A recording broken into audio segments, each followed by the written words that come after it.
Up until now, I've cut all of my inlays by hand using a jeweler saw, teeny tiny files, and a Dremel tool. But now with the CNC in the shop, not only does my process go way faster, but the results are flawless.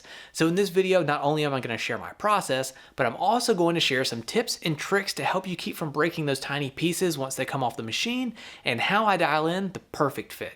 This inlay is for a guitar headstock that's going to be brown, and since I want the logo to stand out, we're going to cut it from a piece of white mother of pearl. There are several places you can buy a shell for inlay work, but my go-to since high school has been Stu Mac. You can hunt around and even find some stuff on eBay, but given that I really only do inlay work on guitars, and I'm usually already ordering from Stu Mac, it's just easier and cheaper to get everything from them.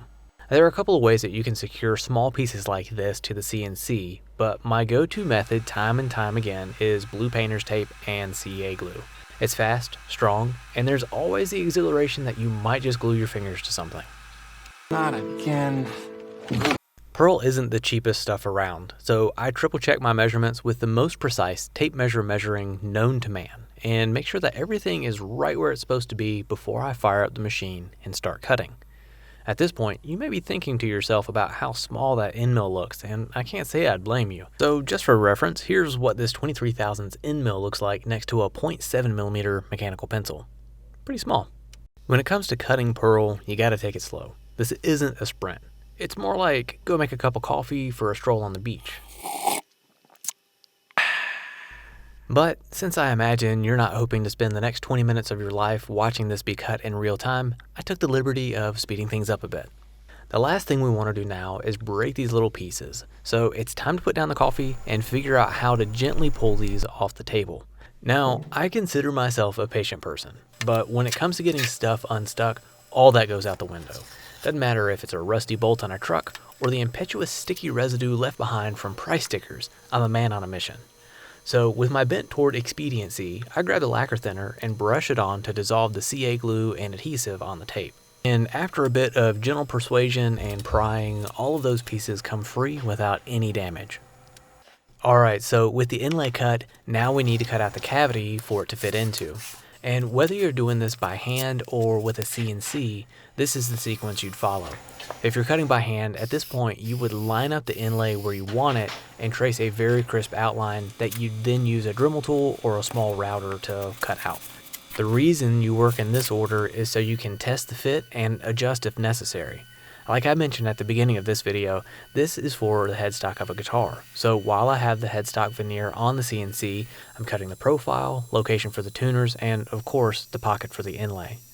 You'll almost never have a line-to-line inlay actually fit, even though that seems like exactly what you'd want.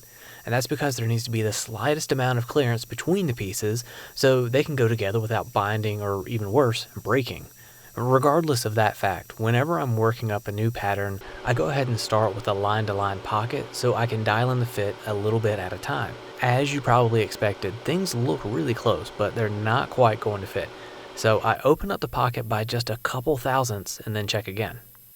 That extra little bit made the fit perfect, and even though I can't pull that inlay out without likely breaking it, I can still make it work just fine. So to make this work, I grab my bottle of thin CA glue and I flood the area. Now what's great about this is that it'll wick between the shell and the wood to securely hold the inlay in place. The downside is that it can cause the wood to accept stain a bit differently since the grain has been sealed by the glue. In most cases though, this can be taken care of with just a bit of sanding and you won't be able to tell a difference once the finish goes on. But when I'm able to, I much prefer using a medium CA glue with a micro tip so that I can just apply the glue inside the cavity like I did here with this Powah Abalone inlay. Now, as you can tell, I'm using very light pressure when lining up the inlay, and when it comes time to fully seat that inlay, I grab a flat block to help evenly spread out the pressure.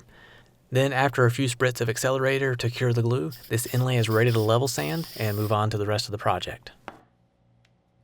I've really only scratched the surface in this video of what can be done with a CNC when it comes to inlay work. So if you have any comments, questions, or even project ideas, leave them below and I look forward to reading them. This video is part of a series, and in the next one, I'm going to show the final details of getting this guitar all wrapped up. Once that video is ready, it's going to be right here for you to check out. Now, if this is the first one that you've seen of the series, I have a playlist right there so you can catch the entire project from the beginning. Now, as always, thank you so much for watching. I really hope that you've enjoyed it. And until next time, let the sawdust fly and have fun making something.